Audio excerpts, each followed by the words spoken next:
The president is not speaking, of course, until tonight, as we've been pointing out, but Sarah Palin has already delivered her own video on Facebook this morning, blasting her critics, opening a whole new controversy. Joining me now, longtime Democratic strategist Bob Shrum, as well as Republican strategist and MSNBC political analyst Pat Buchanan. Bob, first to you. People were saying she's got to come out, she's got to speak, she can't just be emailing Glenn Beck and selectively releasing her comments since she is the center of the controversy. The counter-argument, why should she come out? Why should she address a controversy that she did not herself make? She doesn't have anything specifically to connect her to this shooting, this bizarre, insane deed.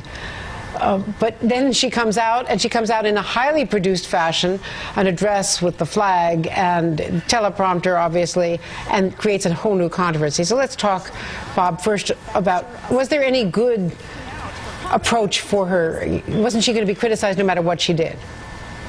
Oh, I don't know. I think Governor Palin had a good idea, which was to suggest that there never should have been gun sights put over her district and some other districts.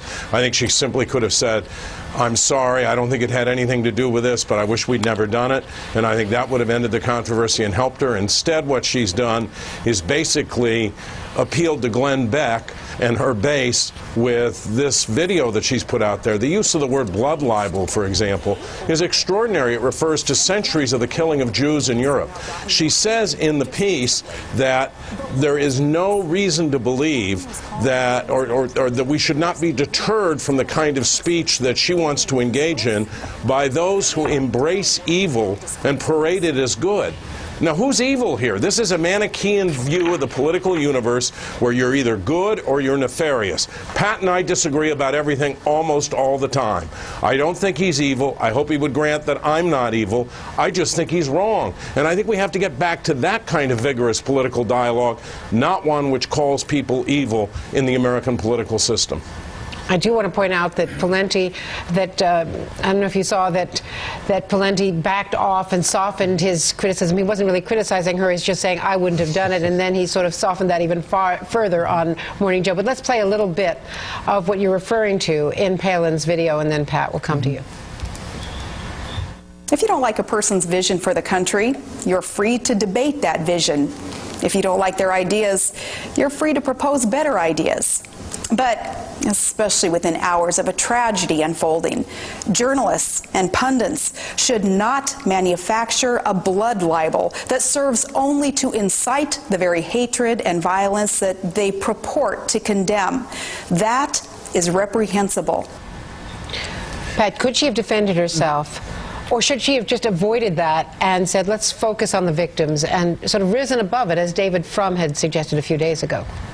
No, I don't think so. I think she's done this exactly right in this sense.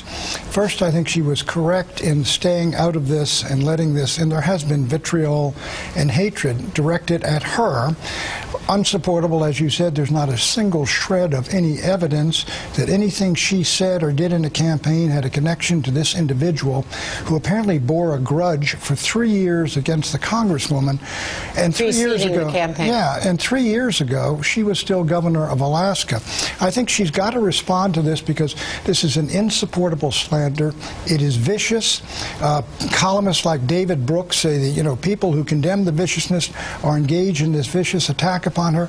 I think to say what she did, call it what it is reprehensible and insupportable slander. And the other part of her statement I thought was exactly right. So I think the decent interval that she waited for 4 days while this was going on before responding was correct. And frankly, I thought it was an excellent statement. With regard to the phrase blood libel, that of course refers to the libel that was used in the Middle Ages, charges against Jews which were utterly unsupportable slanders. And I think she's using it in that context.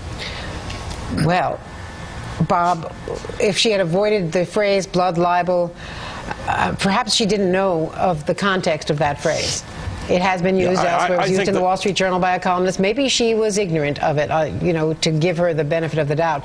But aside from that, does she create an inevitable comparison in this very highly produced address? Let's just put on your pundit's hat.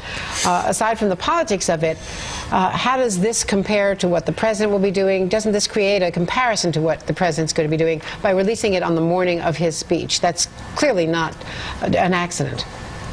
No, I think it's intentional, but I think it will help the president. I think he will rise eloquently to the demands of this occasion. I think he's where and will speak to the place where the vast majority of Americans are. And I think after we listen to him and after we listen to her, we'll understand why he's president and why she never will be. Let me say about what Pat just said. I think he's entirely wrong. I don't think he's the least bit evil. I think it is amazing that Sarah Palin goes out there and suggests, for example, that the people who disagree with her are evil. I don't think she suggested the people who disagree with her are evil. Pat, she did. Read the statement. Read the statement. Those who embrace evil and parade it as good. Let me say this. Let me say this about Sarah Palin. Read the statement. She is not a dispenser of hate, Mr. Schramm. She is a victim. I didn't say she was. I said she just suggested that the people who disagree with her are evil. Now, we're vigorously debating, Pat, but I'm not saying you're evil. Thank you very much. What I'm saying is, well, but I hope you would say the same thing about me.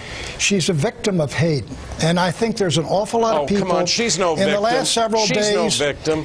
What? She's been out there taunting people for 2 years. Okay. Well, wait a minute, but you do not draw a moral connection or moral dots between Sarah Palin's statement. At the beginning that I'm talking to Andrea, between her statements and what happened, what that evil individual did, and that is what is being done.